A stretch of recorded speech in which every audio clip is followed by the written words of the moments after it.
السلام عليكم البنات، كي دايرين؟ لاباس عليكم؟ نتمنى انكم تكونوا بخير وعلى خير وفي تمام الصحه والعافيه. مرحبا بكم في قناتي وقناتكم وصفات ويوميات حفصه. اليوم غادي نحضر معكم ملاوي بالجبن والزيتون الاسود والزعتر، كيجيو رائعين رائعين. كيجيو هكا الكوتي او الفطور مع بريري ديالاتي. ندوزو دابا للمقادير. عندي هنا زلافه ديال الفينو.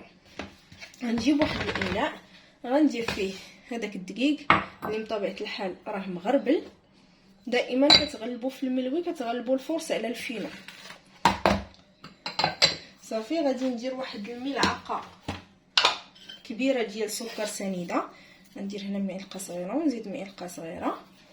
غندير الملح حسب الذوق، الملح على حساب كل وكيفاش كيملح. صافي غندير واحد نصف ملعقه صغيره من خميره الخبز، جهد هاد القياس هكا. وندير كذلك واحد الراس ديال الخميره الحلو، غير راس تاع المعلقه، باش كيجينا هاد المليوي منفوخ وزوين وكيجي بحال مخمرات. صافي دابا غنجيب الماء الدافي باش غادي نعجن هاد العجينه. وغندير كذلك واحد الملعقه كبيره اولا 2 معالق كبار ديال زيت المائده باش كيجي رطب. صافي دابا عندي هنا الماء الدافي باش غادي نعجن هاد العجينه. بسم الله.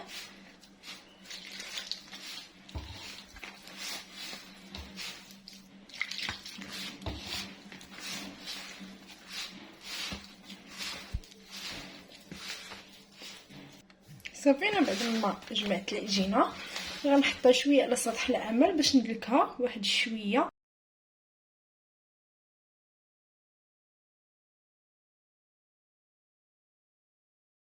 صافي هنا بعد ما دلكت العجينه واحد شويه كتكون هكا رطبه. صافي دابا غادي نردها للاناء فاش عجنتها نيت، وغادي نرشو بشويه ديال الزيت. صافي وغادي نحطها فين نخليها ترخى. وهنا غندوز للحشوه. عندي هنا كميه من الزيتون الاسود اللي حيدت ليه العظم. عندي هنا واحد العلبه ديال الجبن، اي جبن متوفر لكم. الا ما توفرش لكم هذا الجبن ديروا شي 10 الفرماجات مثلثين اولا مربعين. عندي هنا 2 معالق ديال زيت الزيتون. كتعرفوا باللي زيت الزيتون كتواتى مع الزيتون والجبن. وعندي هنايا ناخذ واحد المعلقه ديال الزعتر، كذلك زيت الزيتون كتواتى مع الزعتر.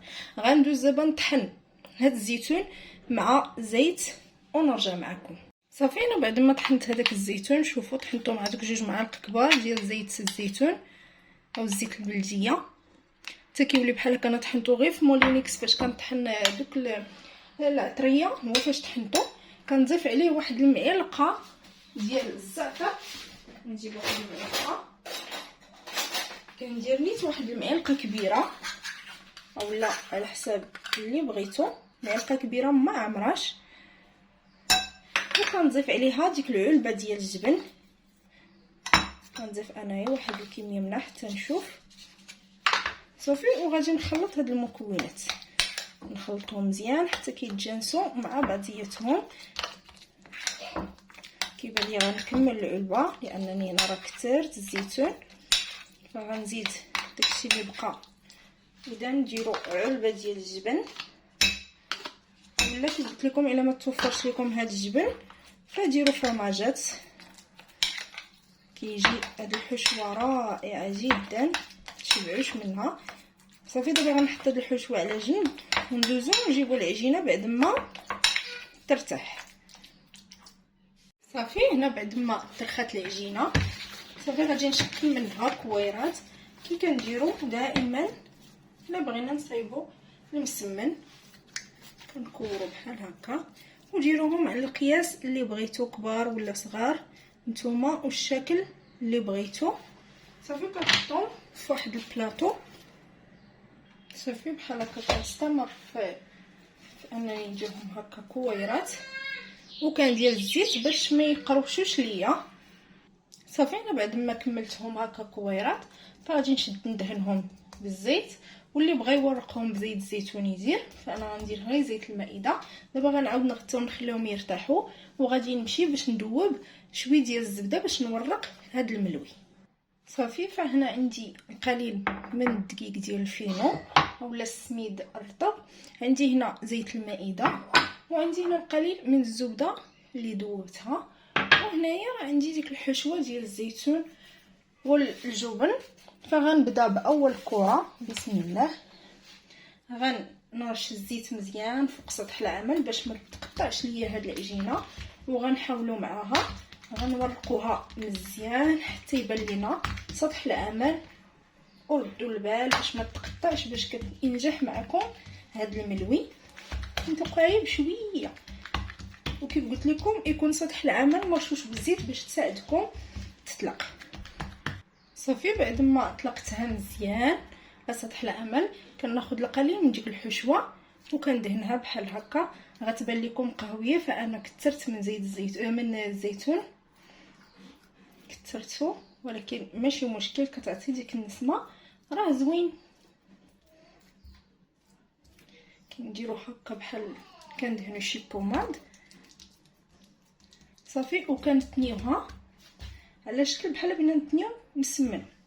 كنجيب هاد الطرف كنحطو هكا، وكنعاود نجيب الطرف الاخر بحال هكا، وهاد الطرف اللي هنا غادي نرشو بالقليل من الزبده وبالقليل من الدقيق ديال الفينو اولا السميد الناعم، ونعاود نتنيها مره اخرى بحال هكا. صافي. دابا غادي نحطها على جنب باش ترخى، ونعاود نطلق كره اخرى بنفس الطريقه. بسم الله. نعاود معكم وحده اخرى بحال هكا. كنطلقوها بواسطه ديال شويه ديال الزيت، نعاونوا بالزيت باش تطلق لينا مزيان. صافي. هنا ثاني بعد ما طلقتها كناخذ كميه من هذيك الحشوه كنطلقها بحال هكا، كندهن بها هاد المسيمنه مزيان ولا هاد الكويره.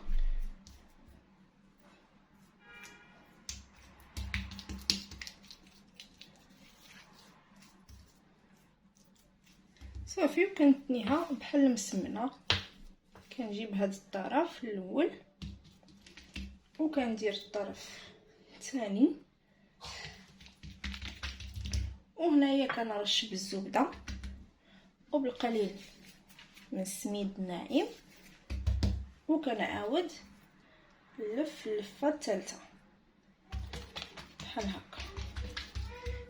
كندير تقريبا بحال هاد الطريقه، كندير 3 الكويرات باش كنخليهم يرتاحوا. عاد نوريكم الطريقه كيفاش غادي نلفوهم. صافي. هنا بعد ما درت 3 ديال الشرائط اللي درت هانتوما نوريهم لكم، حطيتهم هكا على جنب. غادي ندوز ناخذ اول شريط اللي خديت وكنطلق بحال هكا، وكندهن بالزبده وكنرش بالفينو وكنجمع بحال هكا. ما كنزيرش، كتكون يديا مرخوفه بحال هكا. كنجمع بحال هكا بالاستعانه كيف قلت لكم بالزبده اولا الزيت، وكترشوا بالفينو.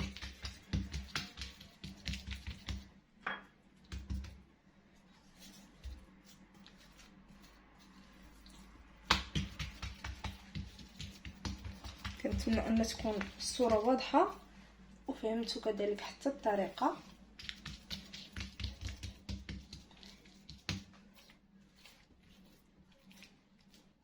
صافي. كنشد هاد الخرين كنخشيهم هكا في الجنب وكنخليها بعدا حتى كتطلق، عاد كنبسطها.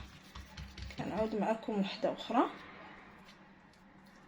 كتطلقوا يديكم فاش كتبغيو تلويو. صافي. كنرش بالزبده والدقيق وكنلف.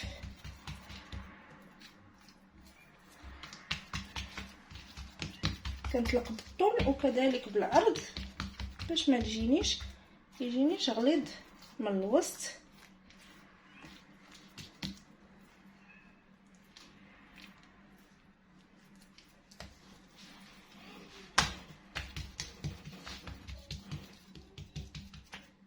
صافي انا بعد ما كملت هاد 3 كندير لهم بحال هكا، كنشدهم نبسطهم وكنعاود نخليهم يترخاو. انا غنكمل الكميه كلها بنفس الطريقه ونرجع معكم. صافي انا بعد ما انتهيت من الكميه كلها هي وراه شفتوا راه ترخى. دابا درت المقيله تسخن، غندوزو باش نطيبوهم. جيت هنا اول وحده درتها، غندهن بالزيت وغادي نقرص. غادي نقرص من الوسط لبرا بحال هكا باش ما يبقاش ليا داك الوسط غليظ. المقله بطبيعه الحال راها كتسخن باش تكون لينا المقله سخونه. صافي انا بعد ما قرصتها غادي نمشيو باش نديروها في المقيلات اللي سخونه. صافي انا خديت ناخذ شويه ديال الزيت غنرش به هذيك المقيله، ونجيب الملويه بطبيعه الحال تكون العافيه ما مجهده ما منقوصه، تكون في القياس. صافي غنشوفوها بدات كتشد راسها، صافي كنقلبوها. صافي هنا قبل ما كيشد راسو قبل ما كيتنفخ كنقلبوها بحال هكا وكنبقاو ندورو بحال هكا باش كياخد ديك التحميره ديالو كله. نبداو كيبان لكم هنا كحل، راه ما محروق ما والو، راه غير داك الزيتون اللي كيبان لكم هكا. صافي كنبقاو هكا ندوروها وما ترشوش بزاف بالزيت لانه فيه الزيتون ميدام وكذلك الزيت، ورقناه بالزبده والزيت وما كنحتاجوش باقي نطيبوه في الزيت. الا شفتوا راه كيتنفخ، شوفوه نتوما قلت لكم غير بداو كتقلبوه والنار تكون متوسطه ما تكونش مجهده باش يطيب لكم مزيان، يطيب من الوسط ومن الجناب، ما يبقاش معجن من الداخل.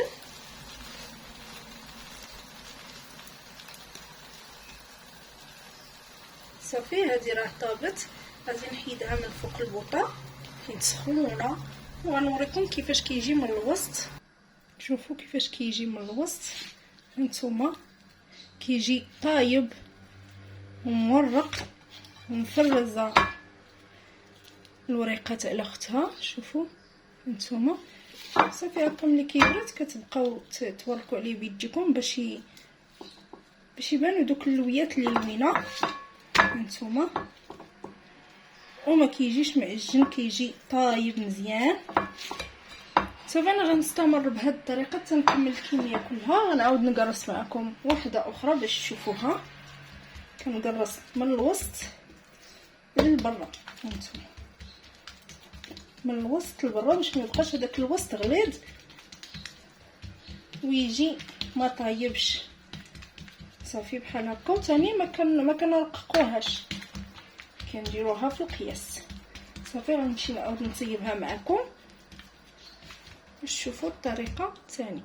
في المقيله كنرش شويه ديال الزيت، كنرش القليل ديال الزيت وكنجيب المليويه وكنديرها قبل ما تبدا كتنفخ كنقلبها. نخلي لكم باش تشوفوا الطريقه. كتبان لكم مقلتي مبرقعه زعما شديتها بغيت نحكها، جهه تحكات ليا وجهه لا. صافي كما كتشوفوا باقي ما كتبداش تنفخ من الجهه الاخرى، كنقلبها باش كيصدق معكم وهكا. كنبقاو ندوروه بيدينا باش يتنفخ وكذلك باش يتحمر من الجوايه كلهم، ماشي تحمر جهه وجهه لا. صافي كنبقاو كنقلبوه شوي شوي وحنا كندوروه بيدينا اولا كنضغطوا عليه بشي سباتيلا بحال هكا.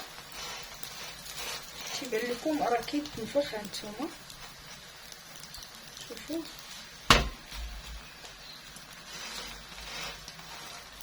راه جا كله عامر بديك الحشوه ديال الزيتون والجبن.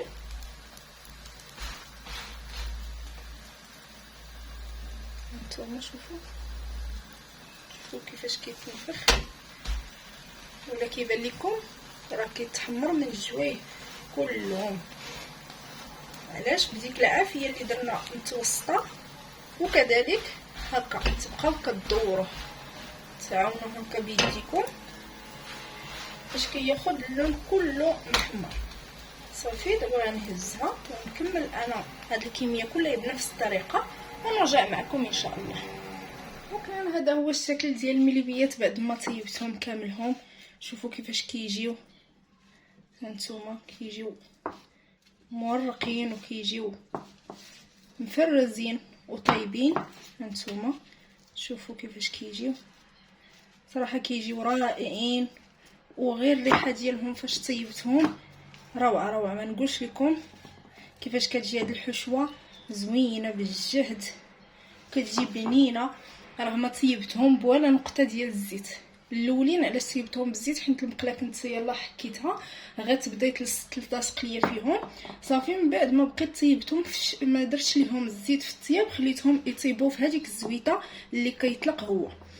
كان هذا هو الشكل النهائي ديالهم، وكانت هذه هي الوصفه ديال اليوم. كنتمنى انها تنال الاعجاب ديالكم، تبارطاجيوها مع الاصدقاء والحباب، تدعموني بلي لايك وبلي اشتراك وبالضغط على الجرس باش دائما يوصلكم الجديد ديال القناه ديالي.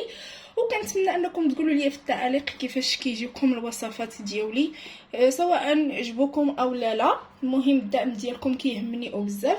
كانت هذه هي الوصفه ديال اليوم، وكان هذا هو الفيديو ديال اليوم. بصحه فطوركم.